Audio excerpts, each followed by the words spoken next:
18 படி மீது ஏறிடுவார். கதி என்று அவனை சரணடைவார். அறிமுகம் கண்டே மயங்கிடுவார்.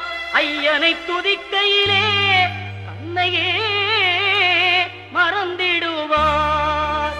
பள்ளிக்கட்டு சபரிமலைக்கு கல்லும் முள்ளும் காலுக்கு மெத்தை சுவாமியே ஐயப்போ சுவாமி சரணம் ஐயப்ப சரணம். பள்ளிக்கட்டு சபரிமலைக்கு கல்லும் முள்ளும் காலுக்கு மெத்தை சுவாமியே ஐய